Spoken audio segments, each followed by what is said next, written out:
یہودیوں کا اٹل فیصلہ ہے کہ وہ اللہ کے نور کو اپنے منہ کی پھوکوں سے بجھائے. اس کو اچھی طرح نوٹ کر لیجئے کہ تاریخ انسانی میں خیر و شر کی جو کشمکش رہی ہے، ہمارا ایمان یہ ہے کہ اصل میں ایک طرف ابلیس اور اس کی ذریت ہے، سنی بھی مانوی بھی، دوسری طرف اللہ کے رسول اور ان کے امتی رہے. سبیلا کار رہا ہے ازل سے تا امروز، چراغ مصطفی سے شرار اولیٰ بھی کشمکش جاری.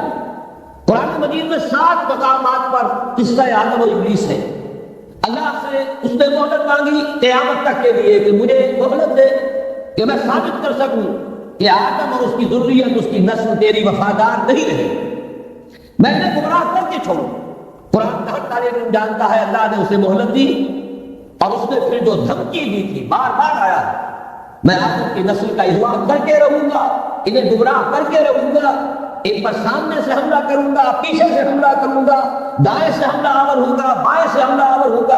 اور تو دیکھے گا اے پروردگار کہ تو نے جو مقام اور مرتبہ خلافت عطا کیا آدم کو، آدم کی ذریت اس کی عہد ثابت نہیں. یہ چیلنج ہے جو قرآن مجید میں آیا. اب ایک بات یہ نوٹ کیجئے کہ اس ذریت آدم کا ازلی دشمن ہے ابلیس. اس کا سب سے بڑا ایجنٹ اس دنیا میں کئی ہزار برس سے یہودی، دنیا میں انسانوں میں ان کے سب سے بڑے ایجنٹ کارندے، وہ مغضوب علیہم قوم، وہ ملعون قوم، لعن الذین کفروا من بنی اسرائیل علی لسان داؤد و عیسی ابن مریم. تاریخ یہ بتا رہی ہے ان کی دشمنی ہمیشہ رہی، تمام انبیاء سے رہی. حضرت مسیح علیہ السلام کو انہوں نے اپنے پر چھوڑ کر خود ہی پٹا. وہ نبی اکرم صلی اللہ علیہ وسلم اور آپ کے صحابہ کے ساتھ جو معاملہ رہا، میں اس کو تاریخ اور سیرت بیان نہیں کر سکتا، صرف قرآن مجید کی گواہی دے رہا ہوں. لَتَجِدَنَّ أَشَدَّ النَّاسِ عَدَاوَةً لِلَّذِينَ آمَنُوا الْيَهُودَ وَالَّذِينَ أَشْرَكُوا. تمام انسانوں میں مسلمانوں کے بدترین دشمن یہودی اور مشرک. یہ یہودی میں چاہتا ہوں کہ تاریخ جو ہماری امت مسلمہ کی ہے اس کے حوالے سے ان کا جو بھی کردار رہا ہے اس پر ایک نظر ڈال لیں. سب سے پہلے عبداللہ ابن سبا یہودی نے اسلام کا لبادہ اوڑھ کر مسلمانوں کو آپس میں ٹکرایا. الفتنۃ الکبریٰ، 1,00,000 مسلمان ایک دوسرے کی تلواروں اور ڈیروں سے ختم ہوئے. خلافت کی توسیع کا جو سیلاب چل رہا تھا، تھکتا نہ تھا کسی سے سیل رواں ہمارا، وہ آپس کی شبترش سے، خانہ جنگی سے اس سیلاب کے آگے بڑھنے کی توسیع کا معاملہ ختم ہو. اس کے بعد تاریخ ایک عجیب حقیقت سامنے لاتی جس کی گواہی خود انہوں نے دی. بن گوریان نے جو کتاب لکھی اس میں تصویر کی مسلمانوں کی مہربانی، ایک رؤوف اور رحیم رسول کی امت کی ہونے کے ناطے ان میں شفقت اور رحمت، جیسے اللہ تعالیٰ نے حضور سے کہا قرآن میں 2 مرتبہ، اے نبی آپ کی رافت اور شفقت سے یہ کافر اور منافق فائدہ نہ اٹھانے پائے. یا ایھا النبی جاہد الکفار والمنافقین واغلظ علیہم، ان پر سختی کی. لیکن یہ کہ حضور کا اپنا ایک مزاج تھا، شفقت، رحمت للعالمین بنا کر بھیجے گئے. اسی کا آستہ صحابہ کرام نے سب سے پہلا سہارا جو انہیں ملا ہے 550 برس کے بعد انہیں یروشلم میں داخلے کی اجازت حضرت عمر نے دی ہے رضی اللہ تعالیٰ. ورنہ 70 عیسوی میں جب ٹائٹس نے یروشلم کو برباد کیا، ہیکل سلیمانی کو مسمار کیا، 1,23,000 یہودی ایک دن میں قتل کیے، اور اس وقت سے جو جلا وطن کیا ہے تو یہ یروشلم میں داخل نہیں ہو سکتے تھے 550 برس تک، تاکہ اللہ تعالیٰ نے حضرت عمر رضی اللہ تعالیٰ عنہ کے دست مبارک پر یروشلم کو فتح کرایا. اور آپ نے پھر اس کو ڈکلیئر کیا اوپن سٹی، یہاں عیسائی بھی آئے، یہودی بھی آئے. اگرچہ ایک حقیقت تاریخی لوگوں کے علم میں نہیں، یروشلم میں جو اس وقت عیسائی تھے انہوں نے جو سرنڈر کیا، انہوں نے ایک شرط پیش کی. یہ ان عیسائیوں کی طرف سے پیش کردہ شرط تھی کہ آپ کا یہودیوں کو یہاں آنے کی اجازت دے دیں، بسنے کی اجازت نہیں دیں گے. وہ یہاں کوئی جائیداد نہیں خرید کر سکیں گے، وہ یہاں آباد نہیں ہو سکیں گے. چنانچہ اس وقت سے لے کر 1917 تک کوئی یہودی فلسطین میں آباد نہیں ہو سکے. البتہ اس عرصے میں جسے یہ ڈائسپورا کہتے ہیں، انتشار کا دور، تسلیم کرتے ہیں کہ ہمارا اس انتشار کے دور میں جو سنہری زمانہ ہے وہ مسلم اسپین، ہسپانیہ میں جب مسلمانوں کی حکومت قائم تھی، پھر مسلمانوں کی شفقت سے، رحمت سے، ان کی نرمی سے فائدہ اٹھا کر، اور انہوں نے وہاں سے عیسائیت بحیثیت مذہب اور یورپی اقوام ان کے اندر نقب لگائی ہے، اور واقعہ یہ ہے کہ اپنے ان ابدی دشمنوں کو انہوں نے فتح کیا۔ اس کو بھی اچھی طرح سمجھ لیجئے، مسلم اسپین سے انہوں نے آزاد خیالی، حریت فکر، اس کے عنوان سے جو کام شروع کیا تھا، اسی کے نتیجے میں یورپ میں پروٹیسٹنٹ مذہب پیدا ہوا۔ جب تک رومن کیتھولک مذہب کا وہاں غلبہ تھا، وہاں یہودیوں پہ بہت سخت پرسیکیوشن بھی ہوتی تھی، انہیں سودی کاروبار کرنے کی اجازت نہیں تھی، لیکن انہوں نے پروٹیسٹنٹس کے ذریعے سے سودی کاروبار کی اجازت لی۔ نمبر 2، آزادی کے نام پر جنسی بے برادری کو فروغ دیا، سود کا جال پھیلا کر مادیاتی طور پر اپنے شکنجے میں یورپ کو کس لیا۔ اور تیسری طرف سائنٹیفک جو ترقی ہو رہی تھی، اس کا رخ مادہ پرستی کی طرف پھیر کر جدید دجالی تہذیب کی بنیاد ڈالی۔ علم تو بہت بڑی نعمت ہے، لیکن یہ علم انسان کے لیے مضر ثابت ہوا کیوں؟ اس لیے کہ مادہ پرستی اور الحاد، مذہب کی دشمنی جب یہ کسی قوم کے اندر آ جاتی ہے تو ظاہر ہے کہ اب جتنے وسائل اس کے پاس آ جائیں گے وہ منفی مقاصد کے لیے استعمال ہوں گے۔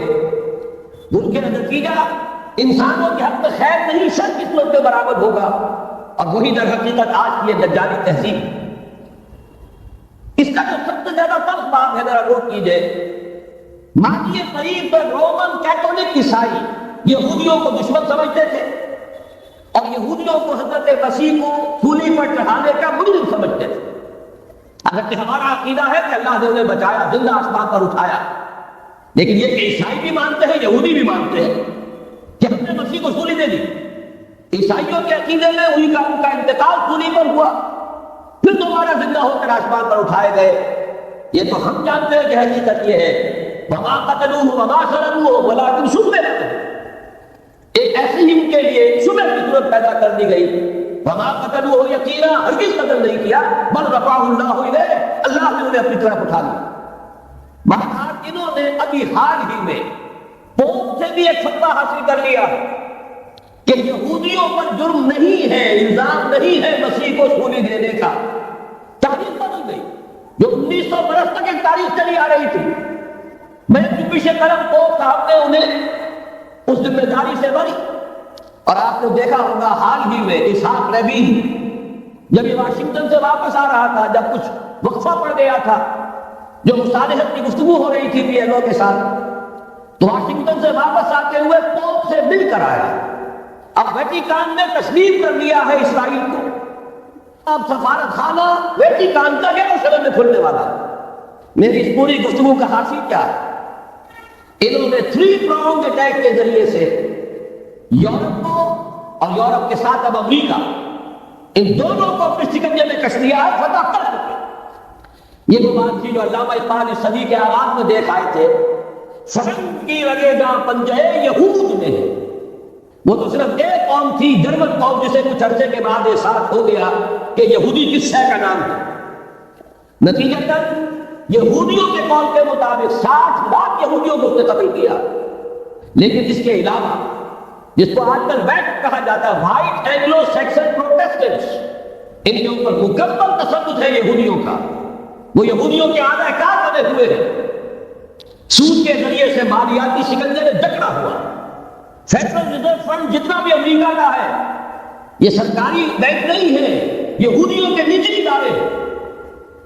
اور دنیا کی سب سے بڑی مقروض حکومت جو ہے وہ یہ تو امریکہ کی ہے، یہودی طرزدار ہے، اور امریکہ کی حکومت ان کی مقروض۔ اسی لیے کہا ہے نکسن نے اپنی کتاب میں کہ کوئی پریزیڈنٹ نہیں ہے امریکہ کا جو یہودیوں کی رائے کے خلاف کر سکے۔ اس نے یہ بات کہہ دی اور لکھ دی، کھول کر اپنی کتاب میں۔ بہرحال اس کے ضمن میں جو انہیں آخری کامیابی حاصل ہوئی، اعلان بلفور 1917، یہودی آباد ہونے شروع ہو گئے، اور اصل میں اسی کے لیے خلافت کو منسوخ کرایا گیا۔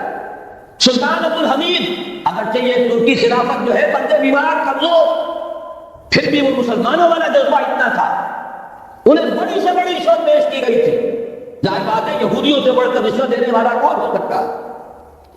جن کے ہاں ایسے بینکر ہوں جو 40 بلین ڈالر کا ایک چیک لکھ سکے. پھر یہ کہ ان پر سیاسی دباؤ بہت ڈالا گیا.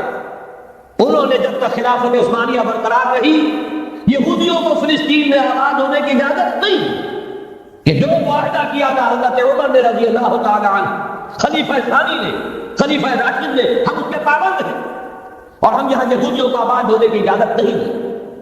لہذا انہوں نے اس خلافت ہی کا بستر طے کرایا. اس لیے کہ نہ رہے بات میں مجھے بات ہوئی نہ مسلمانوں کی وحدت ملی کی کوئی علامت دنیا میں باقی رہے اور نہ مسلمان کسی مسئلے پر جمع ہو کر کوئی موقف اختیار کر سکے. اعلان بالفور کے نتیجے میں آبادکاری شروع ہوئی. 1948 میں اسرائیل قائم ہو گیا, موجودہ ہو گیا.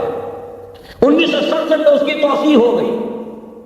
اس میں ایک بات اور بھی عرض کر دوں, یہ سارا کس طور سے ہوا ہے کام؟ آپ نے زائنزم کا نام تو سنا ہے, صہیونی تحریک.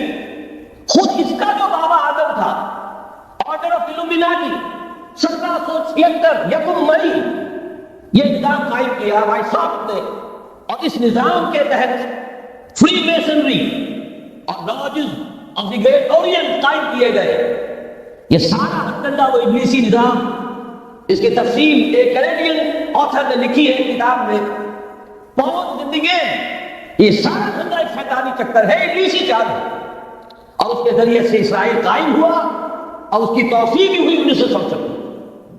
اب یہاں تک پہنچنے کے بعد ان کے پیش نظر بقیہ دنیا کی تسخیر اور اسے فتح کرنے کا معاملہ, اور سب سے بڑھ کر اسلام کی بہتری اور اس کا راستہ روکنا, یہ ان کے پیش نظر ہے. یریدون لیطفئوا نور اللہ بافواہہم. صورت اس وقت کیا ہے؟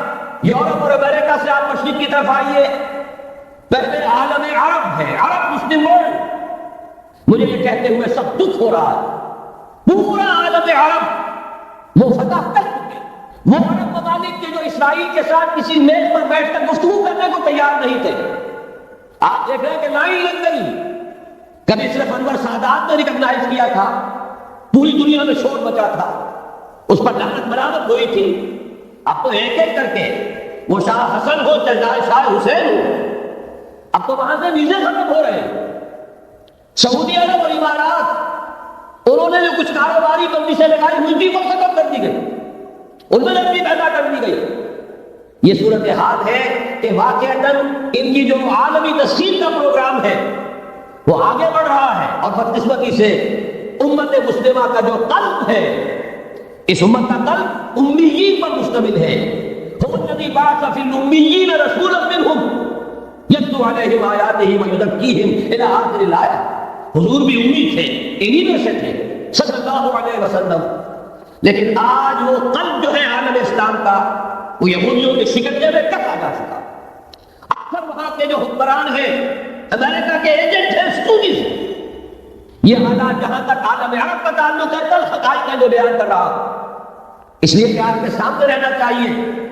یہ اقبال نے کہا کہ دنیا کو ہے پھر مار گئے روح و بدن پیش, ابلیس نے پھر اپنے درندوں کو ابھارا, اللہ کو پا کر دیے مومن میں بھروسہ, ابلیس کو یورپ کی مشینوں کا سہارا. یہ دوبارہ ایک بہت بڑے پیمانے پر حق و باطل کا گھمسان کا رنگ پڑنے والا ہے. ملاحم کی جو حضور صلی اللہ علیہ وسلم نے پیشین گوئیاں فرمائی, المرحمۃ العظمیٰ, تاریخ انسانی کی عظیم ترین جنگ جو ابھی آنے والی ہے, اس کو سمجھ لیجیے اچھی طریقے سے کہ اس میں جو قوتیں ایک دوسرے کے مقابل آ رہی ہے وہ کون سی. نیو ورلڈ آرڈر کہنے کو امریکہ کے زیر قیادت ہے, حقیقت میں امریکہ خود یہودیوں کے پنجے میں, یہ وہی ابلیسی طاقت ہے جو آگے بڑھ رہی ہے. عالم عرب کو فتح کرنے کے بعد اب ان کے پاس اگلا عالم اسلام کا حصہ ہے زیر عرب مسلم ورلڈ. ایران ہے, اس کے شمال مشرق میں ترکستان ہے, روسی اور چینی, مشرق میں افغانستان ہے, پاکستان ہے. یہ ایک بہت بڑا سالڈ بلاک ہے. اس کے بعد اگر ہندوستان آتا ہے, بھارت, ظاہر بات ہے کہ وہاں مسلمان اقلیت میں ہے سوائے کشمیر کے, لیکن یہ نوٹ کیجیے کہ وہاں بھی کم سے کم 18 کروڑ مسلمان موجود ہیں. آج بھی دنیا کا سب سے بڑا ملک جس میں مسلمانوں کی تعداد اور جن کی نفری سب سے بڑھ کر ہے وہ بھارت. اس کے بعد پھر انڈونیشیا, ملائیشیا ہے. اس سے آگے ہے پھر فار ایسٹ، ابھی انہیں فتح کرنا ہے نیو ورلڈ آرڈر کا. یوں سمجھیے کہ ابھی یہ ہارڈ نٹ ٹو کریک، ابھی ایک لوہے کا چنا ہے قاعدہ کی شکل میں موجود. اور مجھے یاد آ رہا ہے ڈیگان کے الفاظ بہت سے لوگوں نے سنے ہوں گے. اس نے کہا تھا کہ ہم نے خاص روس کو اپنا دشمن بنا لیا ہے، وہ تو ہمارا بھائی ہے، وائٹ ریسس، وہ تو بنیادی طور پر یورپین قوم ہے. Beware of the yellow masses of the East, تمہیں گھبرانا چاہیے، تمہیں خبر لینی چاہیے. وہ مشرق بعید کے جو زردرو لوگ ہیں، China, Indo China, Japan, yellow East. ابھی اس نیو ورلڈ آرڈر کے لیے جو فتح عالم اور تسخیر عالم کا پروگرام ہے، اس میں پہلے غیر عرب مسلمان دنیا اور پھر یہ فار ایسٹ کا خاص طور پر یلو ماسز، یہ ہے کہ جنہیں ابھی انہیں ٹاپ ٹیکل کرنا ہے. اور اسی لیے میں کرنا چاہتا ہوں، حقائق ہمارے سامنے رہنا چاہیے. یہ 45 برس کے بعد امریکہ کو کیسے خیال آ گیا کہ کشمیر کا مسئلہ واقعی ہے؟ ساتھی نے کچھ ملا نہ دیا ہو شراب میں. یہ کہاں سے رب اللہ فیل آئے پچھلے سال اور مسئلے کو زندہ کر کے چل دی. ہم خوش ہوئے، امریکہ نے مان لیا. حقیقت میں امریکہ کی نظر ہے اور وہ چاہتے ہیں کہ وہ دوسرا اسرائیل بنائے، آزاد بنا کر اس کو اپنے تسلط میں لے.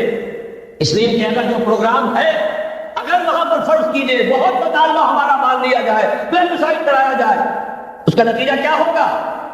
آپ کو آزاد کشمیر سے بھی اپنی فوجیں نکالنی پڑے گی، آپ کو گلگت اور بلتستان سے بھی فوجیں نکالنی پڑے گی، بھارت بھی ادھر سے فوجیں نکالے گا.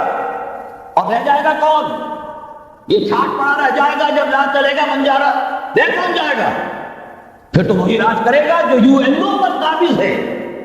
اور پھر ظاہر بات ہے کہ اس کے پاس دولت کے انبار اور جو بھی ان کی چالاکیاں اور ہوشیاریاں ہیں، ہو سکتا ہے کہ وہ اسے ایک نئے اسرائیل کی شکل دے.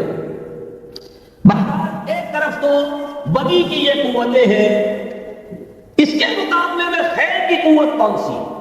خیر کی توقع کہاں سے؟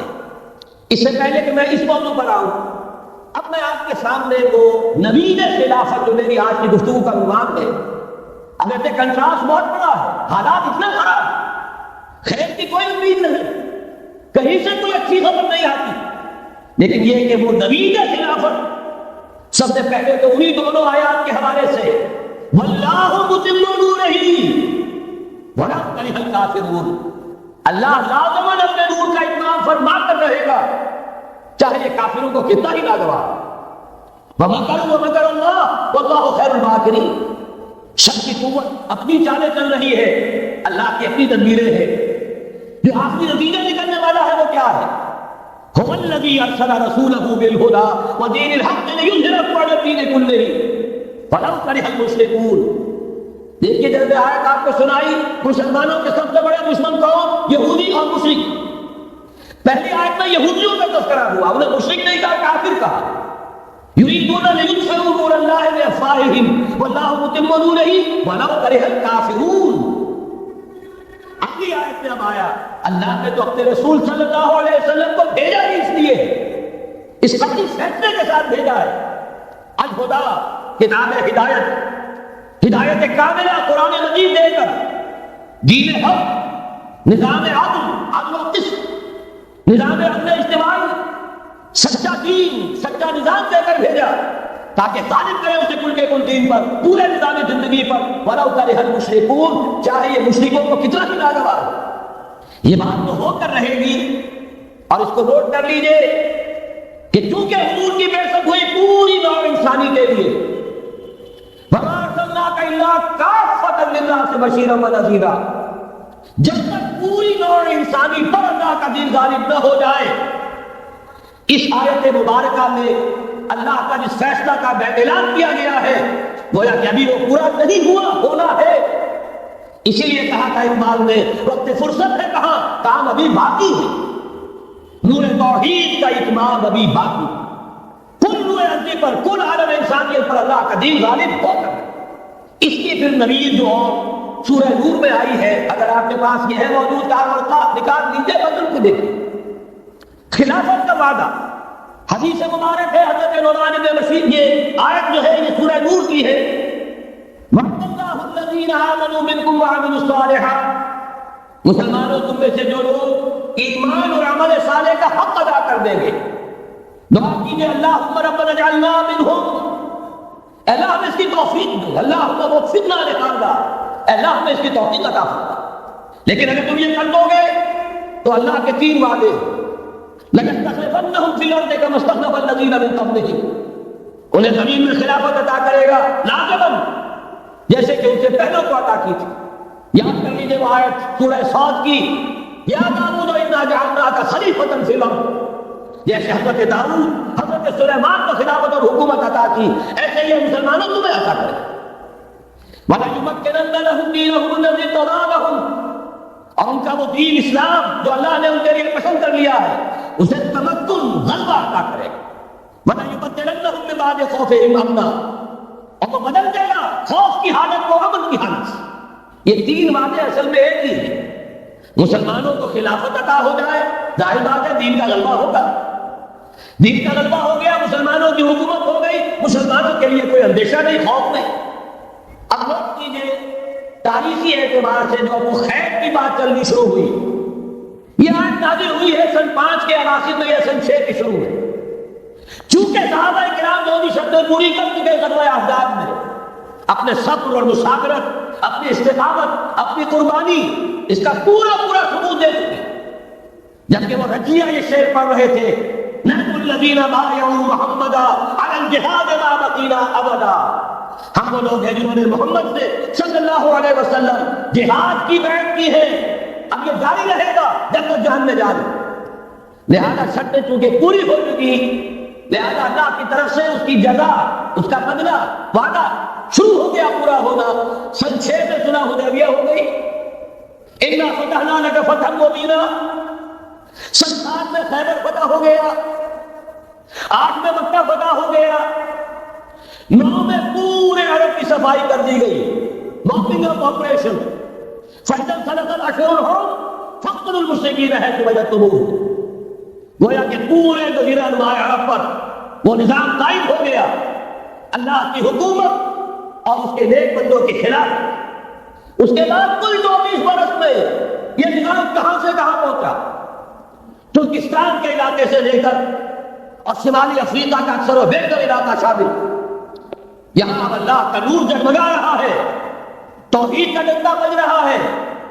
البتہ جیسا کہ میں عرض کر چکا ہوں، پھر وہ یہودی سازش، آپس کا اختلاف، خانہ جنگی قدم رک گئے، نہ صرف یہ کہ قدم رک گئے، حادثہ اس سے بھی بڑا ہوا، زوال شروع ہو گیا۔ یہ تو اس کے بعد سے آج تک ہماری تاریخ ہے 1400 برس کی، اس کے لیے ایک حدیث ہے جو اس کتاب میں 4 صفحے پر درج ہے، یہ اگر آپ کو نہیں بھی ملا ہے تو جاتے ہوئے لے کے جائیے گا، یہ ہمارا ہدیہ، اس لیے کہ جو مایوس کن حالات ہیں جن سے ہم دوچار ہیں، ان میں ہمارا حال یہ ہے کہ سمجھنے میں مجھے نا امیدی کیا قیامت ہے کہ دامانے خیال یار چھوٹا جا رہے مجھ سے، امید کا دامن ہاتھ سے چھوٹ جاتا، کیسے حالات سیدھے ہو جائیں گے، کیسے خلافت آ جائے گی۔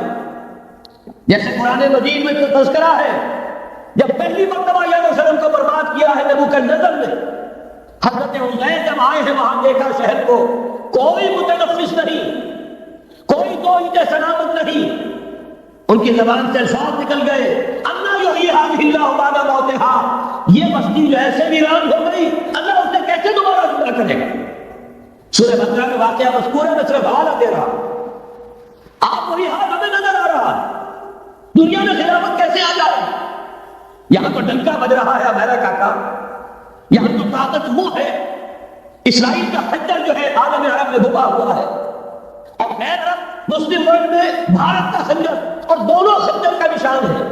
کبھی نقشہ دیکھا ہو، اسرائیل تو واقعہ خنجر کے مانند تھا، جب تک یہ ویسٹ بینک شامل نہیں ہوا تھا اس کی شکل بالکل خنجر تھی، اوپر دستہ اور نیچے وہ پھل، عالم عرب کے سینے میں پیوست۔ یہی بھارت کا حال ہے، آپ نقشہ دیکھتے کشمیر خنجر کے دستے کے مانند ہے اور نیچے وہ تکون جا رہی ہے، اور اسی نے جدا کیا ہے عالم اسلام کا ایک حصہ جو مغربی پاکستان کے ساتھ ہو گیا، اور وہ جو بنگال مشرقی پاکستان سے ہوتے ہوئے انڈونیشیا ملائیشیا الگ ہو گئے۔ اس پورے کو ذہن میں رکھیے تو یہاں بھی وہ خنجر اسی طرح پیوست۔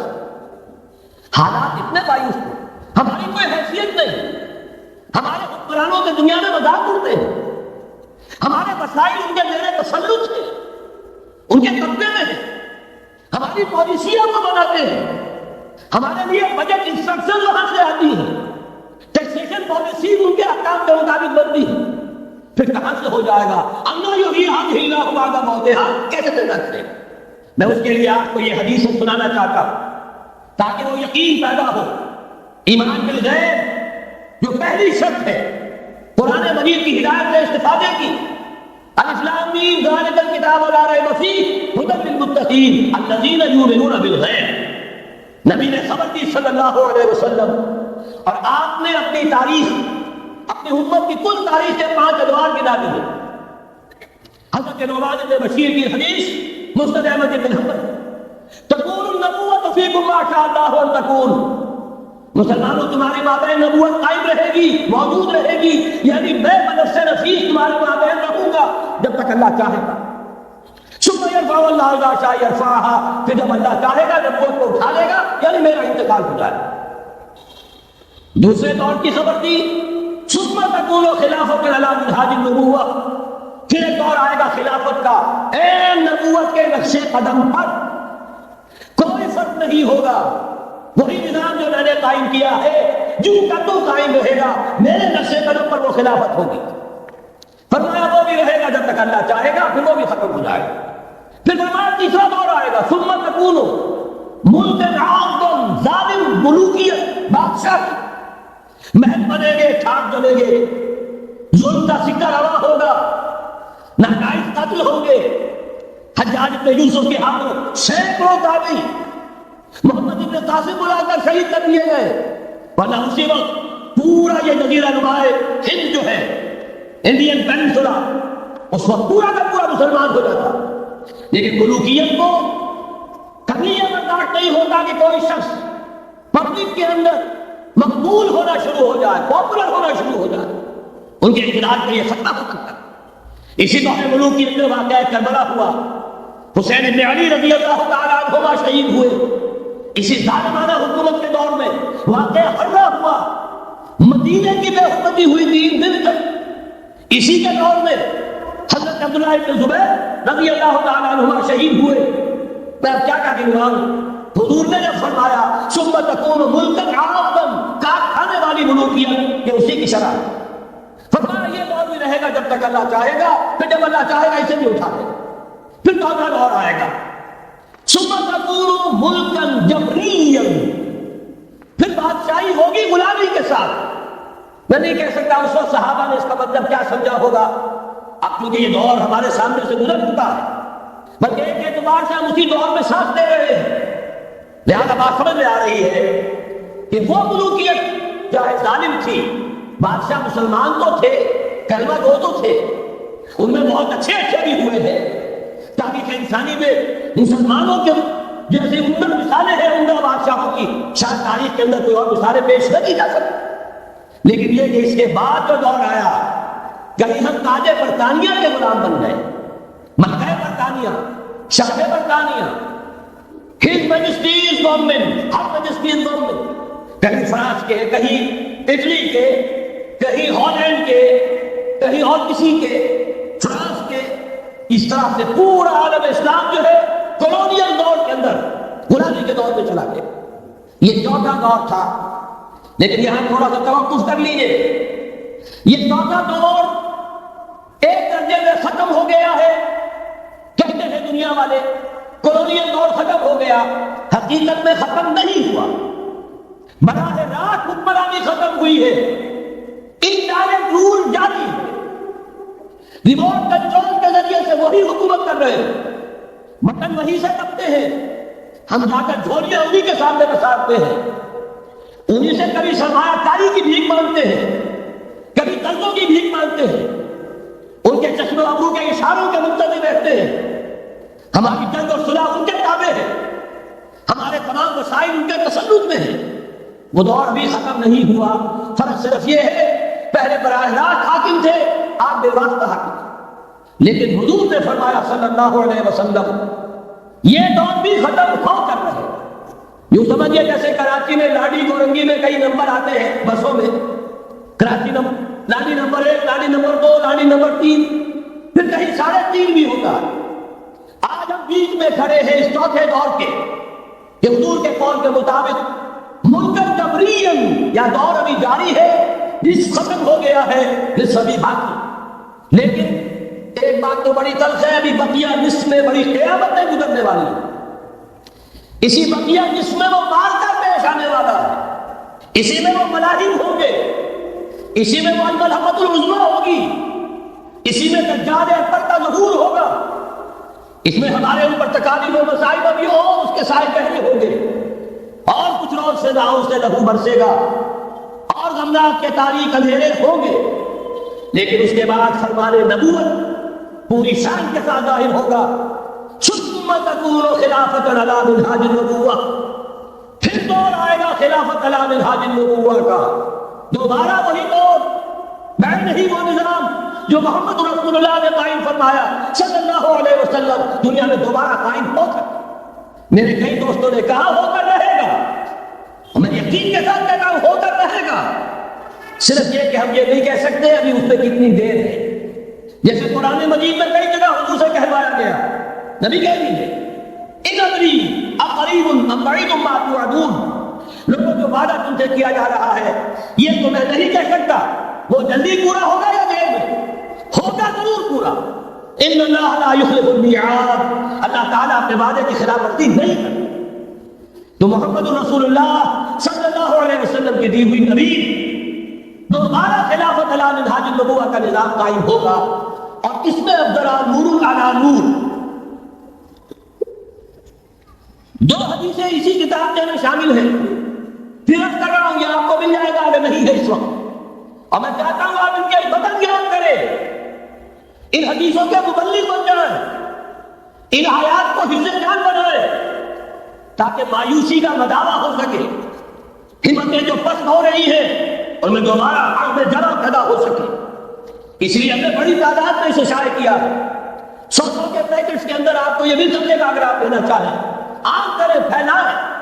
پہلی حدیث ہے مسلم شریف کی، صحیحین میں سے ایک، سند کے اعتبار سے بلند ترین درجہ، حضرت ثوبان اس کے راوی ہے رضی اللہ تعالی عنہ، بڑے پیارے الفاظ ہیں محمد رسول اللہ صلی اللہ علیہ وسلم کے، فرماتے ہیں ان اللہ ذرانی الارض، اللہ نے میرے لیے پوری زمین کو سکیڑ دیا، لپیٹ دیا، فرائض و مشارقہا و مغاربہا، میں نے اس کے سارے مشرق دیکھ لیے، سارے مغرب دیکھ لیے، وَإِنَّ أُمَّتِي سَيَبْلُغُ مُلْكُهَا مَا دُعِيَ لِي مِنْهَا، اور یقین رکھو میری امت کی حکومت ان تمام علاقوں میں قائم ہو کر رہے گی جو مجھے اس طرح زمین کو سکیڑ کر اور لپیٹ کر دکھاتی ہے۔ اب جس شخص کو بھی محمد کی رسالت پر ایمان ہے صلی اللہ علیہ وسلم، اسے کوئی شک نہیں ہو سکتا۔ دوسری روایت حضرت مقداد سے، یہ مسند احمد بن حنبل کی روایت، حضرت مقداد رضی اللہ تعالیٰ عنہ فرماتے ہیں حضور نے ارشاد فرمایا لا يبقى على ظهر الارض بیت مدر ولا غبر الا ادخله الله كلمة الاسلام، اس روئے ارضی پر کوئی گھر نہیں بچے گا، نہ اینٹ گارے کا بنا ہوا نہ کمروں کا بنا ہوا خیمہ رہے گا جس میں اللہ تعالیٰ کلمہ اسلام کو داخل نہ کرے۔ کل روئے ارضی پر ہر گھر میں اسلام داخل ہوگا۔ لیکن اس میں بڑی اہم بات ہے، ہمارے بعض دانشور آج جو گمراہیاں پھیلا رہے ہیں اس کا دور اس حدیث میں ہے، اور ہمیں صدمہ ہے۔ علامہ اقبال کا فرزند، اور وہ اس مغالطوں کو عام کر رہا ہے، اور بھی چھٹ بھئیے دانشور تھے، ان کی بات کی کوئی اہمیت نہیں تھی، لیکن اب وہی بات کہی ہے ڈاکٹر جاوید اقبال نے، اس حدیث میں اس کا توڑ ہے۔ اسلام کا غلبہ ہوگا تو کیسے ہوگا؟ بعز عزیز و ذل ذلیل، یا تو کسی عزت والے کے اعزاز کے ساتھ ہوگا، اور یا کسی کمزور کی مغلوبیت کی بنیاد پر ہوگا۔ اما یعزہم اللہ، یا تو اللہ گھر والوں کو، خیمے والوں کو اعزاز عطا فرمائے گا، فیکونون من اہلھا، وہ اسلام ہی کے کلمے کو قبول کر لیں گے، وَإِمَّا يُذِلُّهُمْ، یا اللہ انہیں مغلوب کر دے گا، فَيَدِينُونَ لَهَا، اور ان کے لیے نازل ہوگا کہ وہ اسلام کی تابع داری اختیار کریں۔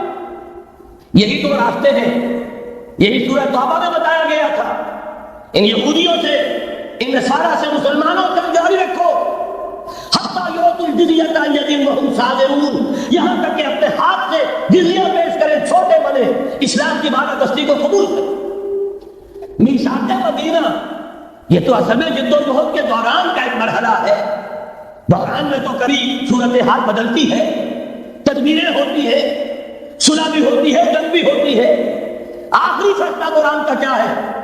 مسلمان اور غیر مسلم مل کر ایک امت نہیں بن سکتے، ایک ملت نہیں بن سکتے۔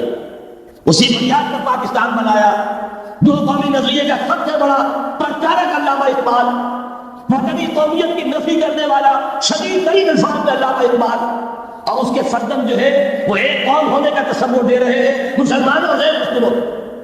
یہاں ایک ہی راستہ ہے، صحابہ کرام کی فوجیں جب نکلی جہاں گئی، تین آلٹرنیٹو، ایمان لے آؤ، ہمارے برابر کے ہوگے، بھائی ہوگے، جان مال عزت آبرو املاک جائیداد ہر چیز جیسی ہے ویسی رہے گی، ہمارے کندھے سے کندھا لگا کر کھڑے ہوگے۔ یہ نہیں تو چھوٹے بنو، اسلام کی بالادستی قبول کرو، جزیہ دینا منظور کرو، اور یہ بھی نہیں تو صرف ایک تھرڈ آپشن ہے، آؤ میدان میں، تلوار ہمارے اور تمہارے درمیان فیصلہ کریں۔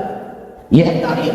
آخری بات جو کہی گئی سورہ توبہ میں وہ تو یہ ہے، میثاق مدینہ کے درمیان کی تدبیر ہے، معاہدات ہوتے ہیں، معاہدات تو مشرکین عرب سے ہوئے جس کی کامل تنصیص کی، براءۃ من اللہ ورسولہ الی الذین عاہدتم من المشرکین۔ سارے معاہدات آج ختم کیے جا رہے ہیں، اعلان حق کیا جا رہا ہے، کوئی معاہدہ نہیں ہے، باطل تو ہی پسند ہے، حق لا شریک ہے، شرکت میں آنا ہے، حق و باطل نظر قبول۔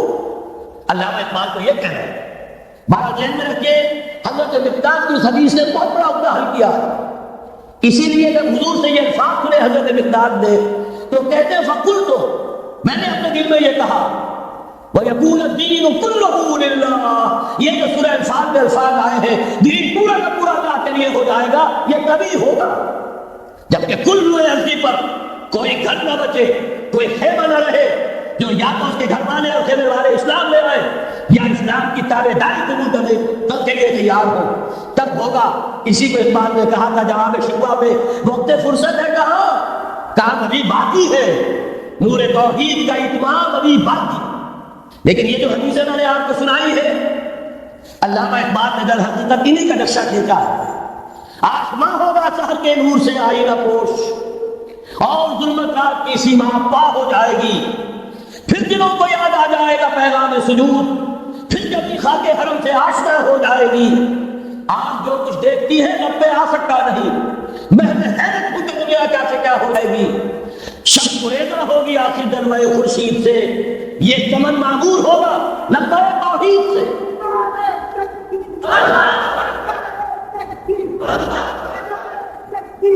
میں نے اس پر جو عنوان قائم کیا ہے، پوری جہاں معمور ہوگا نغمہ توحید سے، یہ پورا کا پورا عالم کرۂ ارضی جگمگا اٹھے گا۔ اشرقت الارض بنور ربہا، وہ نور رب کا جب اطمینان ہوگا پوری یہ زمین اسے چمک اٹھے گی۔ یہ ہے وہ پیشین گوئیاں۔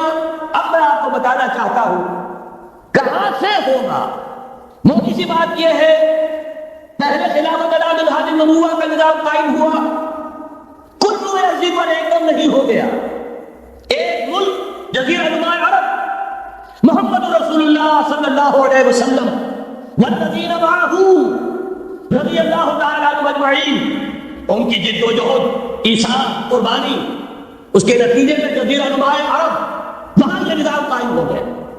پھر پھیلا، پھر توسیع ہوئی، 3 لشکر نکلے تھے، مشرق مغرب شمال، شمال تو ایشیا کوچک ترکی کا علاقہ، مشرق میں خراسان تک، مشرق میں یہ ماوراء النہر تک، مغرب میں بحر عربیہ تک دست و دست ہے، دریا بھی نہ چھوڑے ہم نے، بحر ظلمات میں دوڑا دیے گھوڑے ہم نے۔ اب بھی یہی ہوگا، کسی ایک جگہ سے ہوگا۔ یہ میں آپ کو بتانا چاہتا ہوں کہاں سے ہوگا۔ پہلے اس کے جو شواہد ہیں وہ سمجھ لیجئے، پھر حدیثیں میں سامنے لاؤں گا۔ میں نے عرض کیا تھا کہ مغرب سے یہ سیلاب نیو ورلڈ آرڈر کا چلا، جو کہ در حقیقت یہودیوں کا مالیاتی نظام ہے. اس مالیاتی شکنجے میں انہوں نے یورپ امریکہ کو جکڑا ہوا.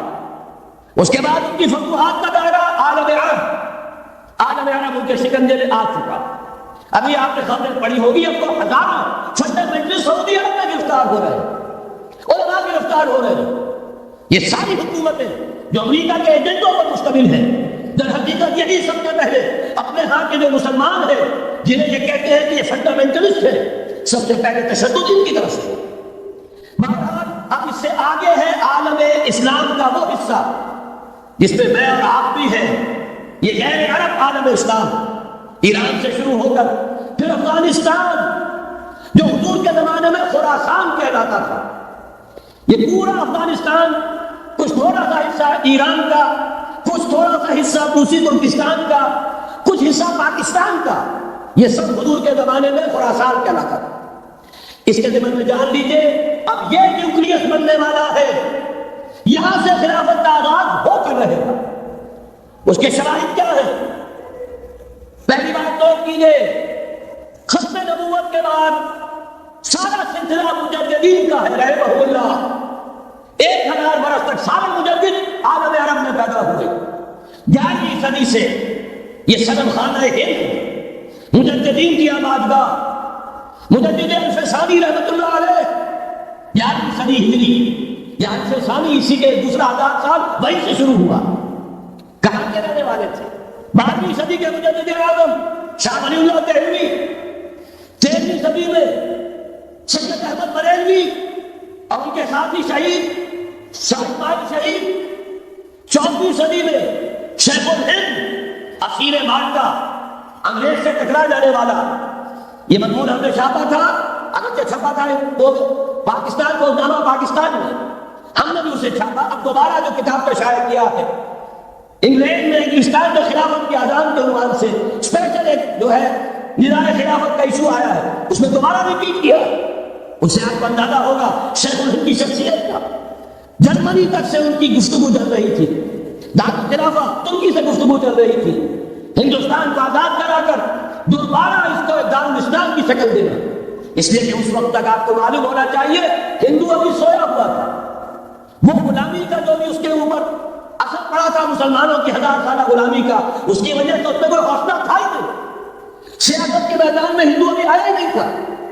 اس وقت اگر کہیں وہ تجویز کامیاب ہو جاتی، وہ برلن پلان، وہ ریشمی رومال تحریک، تو واقعہ یہ ہے کہ 30 برس اور یہ بر عظیم پاک و ہند انگریز کا غلام نہ رہے. وہ تحریک نہیں. پھر یہ کہ اگر خلافت کو ختم کیا گیا تو احتجاجی تحریک کری تو یہاں، اور کس شتومت کے ساتھ مولوی اما محمد علی کی جان بیٹا خلافت میں دیکھو پورا بر عظیم پاک و ہند گونج اٹھا. گاندھی کو شریک ہونا پڑا تحریک خلافت میں. کہاں گاندھی کہاں خلافت. پھر اور شواہد نوٹ کیجیے، وہ جو کولونیل رول مظاہر ختم ہوا ہے، تمام مسلمان ممالک بظاہر آزاد ہوئے، لیکن کہیں بھی تحریک میں اسلام کا نعرہ نہیں لگا. صرف ایک جگہ پاکستان کا مطلب کیا؟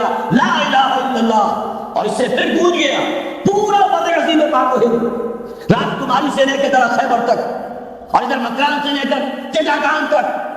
پاکستان کا مطلب کیا؟ لا الہ الا اللہ. پوری دنیا میں اس کا کوئی نعرہ نہیں لگا. پھر پاکستان ہے وہ ملک یہاں قرارداد مقاصد پاس ہو گئی. خلافت اصولی اعتبار سے ہم نے تسلیم کر لی. جب حاکمیت اللہ کی ہے، ہمارے پاس حاکمیت نہیں، ہم حاکمیت کے مدعی نہیں. 10 کروڑ عوام کی ایک نمائندہ اسمبلی نے قرارداد مقاصد پاس کی، یہی تو خلافت ہے. ہمارے پاس جو اختیار ہے اللہ کا ڈیلیگیٹڈ ہے، اور یہ انہی حدود میں استعمال ہوگا جو خود جو اصل حاکم ہے اللہ، جو اس نے متعین کر دی. پھر یہی وہ ملک ہے، واحد ملک پوری دنیا میں جس میں فیڈرل شریعت کورٹ نے بینک انٹرسٹ کو ربا حرام قرار دیا ہے.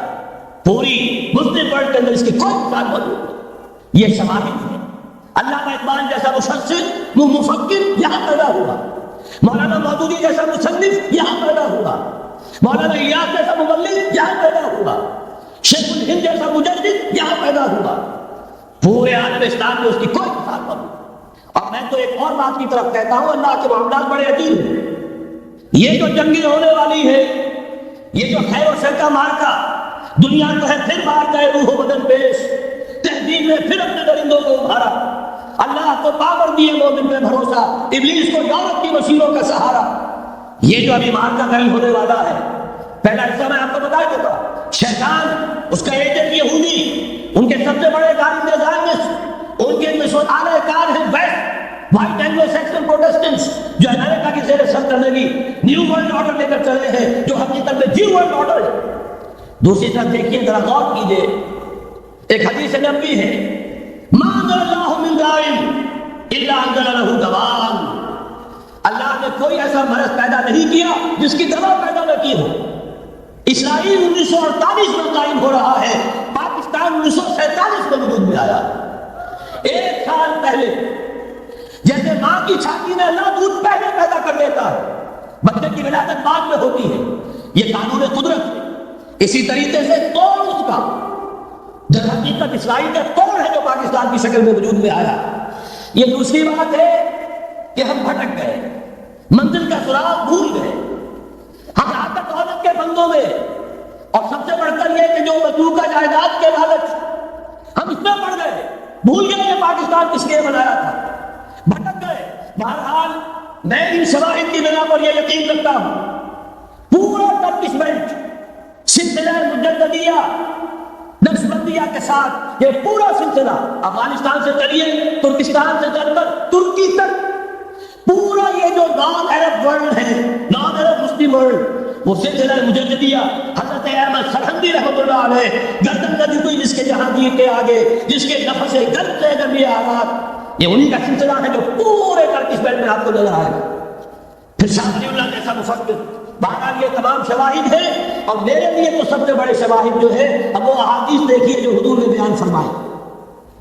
جب یہ معرکہ گرم ہوگا، ایک حدیث ہے حضور فرماتے ہیں، ابن ماجہ کی روایت ہے، حضرت عبداللہ ابن حارث رضی اللہ تعالیٰ عنہ سے، یخرج الناس من المشرق یؤدون للمہدی لسلطانہ، جب اس عالم عرب میں ایک بات میں عرض کر چکا ہوں، بڑی تلخ بات ہے، عالم عرب ہمارا بہتر حصہ ہے، افضل حصہ ہے، ان کو اللہ نے فضیلت ہم سے بہت زیادہ دی ہے۔ سب سے بڑی فضیلت یہ محمد خود صلی اللہ علیہ وسلم عرب سے، یہ رتبہ بلند ملا جس کو مل گیا۔ پھر مستقل فضیلت اللہ کا کلام ان کی زبان میں موجود ہے، یہاں کی زبان، لہذا اگر انہوں نے کوتاہی کی، انہوں نے پیٹھ دکھائی، بہت بڑے مجرم ہے، اس میں کوئی شک نہیں، اور یہی وجہ ہے یہ سارے ملاحم وہی ہونے ہیں، ایسی ایسی بھاری جنگیں، حضور فرماتے ہیں اتنے لوگ ہلاک ہوں گے کہ پرندہ اڑتا چلا جائے گا، اترنے کی جگہ نہیں ملے گی، لاشیں ہی لاشیں ہوں، یہ شکل ہونے والی ہے۔ اور میں تو چونکہ ایک مضمون اور کتاب کی شکل میں بھی شائع ہو چکا ہے، جس میں کہ حضور کی اس حدیث کے حوالے سے میری امت پر بھی وہ سب کچھ وارد ہوگا جو سابقہ امت پر ہوا، اسی کے حوالے سے عرض کر چکا ہوں۔ اگر اس صدی میں ہولوکاسٹ میں 60 لاکھ یہودی مارا گیا ہے، کوئی اسی کا دوبارہ چربا جو ہے امت مسلمہ پر بھی آنے والا ہے، لیکن اس کے بعد پھر ان کے لیے فوجیں جائیں گی مشرق سے، وہاں جو امام ہوں گے، جو بھی ان کو لیڈ کر رہے ہوں گے، حضرت مہدی، یہ تصور ذہن میں رکھیے، ہمارے مابین اور عیسائیوں کے مابین حضرت مسیح کی ذات مشترک، اگرچہ ان کا یہ عقیدہ ہے کہ وہ سولی دیے گئے، فوت ہو گئے، معاذ اللہ ثم معاذ اللہ، پھر زندہ ہو کر آسمان پر گئے، پھر آئیں گے، ہم کہتے ہیں نہیں، وہ سولی دیے ہی نہیں گئے، وہ زندہ آسمان پر اٹھائے گئے، واپس آئیں گے۔ گویا کہ بہت حد تک اشتراک ہے، لیکن ایک اشتراک بھی ہے۔ اسی طرح حضرت مہدی کے بارے میں شیعہ اور سنی تصورات میں اتفاق بھی ہے، اختلاف بھی۔ یقیناً امت مسلمہ، امت عرب، مجھے تو اس بات کا وہ شعر یاد آتا ہے، خون اسرائیل آ جاتا ہے آخر جوش میں، توڑ دیتا ہے کوئی دوسرا ترس میں سامنے، تو کیا خون اسماعیل جوش میں نہیں آئے گا؟ حضرت اسماعیل کی نسل میں حضور، اور حضور کی صاحبزادی حضرت فاطمہ رضی اللہ تعالی عنہ، حضور نے فرمایا میری اس بیٹی کی نسل میں اللہ تعالیٰ ایک شخص کو اٹھائے گا جو اس وقت مسلمانوں کی قیادت کرے گا۔ یہ چیز ہمارے اور اہل مسیحیوں کے مابین مشترک، فرق یہ ہے وہ سمجھتے ہیں کہ ان کے 12ویں امام کہ جو آج سے 1200 برس قبل روپوش ہو گئے تھے وہ ظاہر ہوں گے، ہمارے نزدیک نہیں، وہ پیدا ہوں گے، نو مولود ہوں گے، عام انسانوں کی طرح آئیں گے، وہ بھی نسل فاطمہ میں سے رضی اللہ تعالیٰ عنہ، اور وہ اس وقت عربوں کی قیادت کریں، خون اسماعیل آ جائے گا آخر جوش میں، اور کوئی حضرت مہدی وہ آئیں گے، اٹھیں گے اور قیادت کریں گے، دجال سے مقابلہ کریں گے اور ملاحم کے اندر قیادت فرمائیں گے، لیکن ان کی مدد کے لیے مشرق سے فوجیں آئیں گی۔ گویا کہ پہلے مشرقی کسی ملک میں یہ نظام قائم ہو چکا ہوگا، کوئی ایسی طاقت وجود میں آ چکی ہوگی کہ جب وہاں بھٹی لہکے گی تو وہاں کے مسلمانوں کی امداد مشرقی ممالک سے جائے گی۔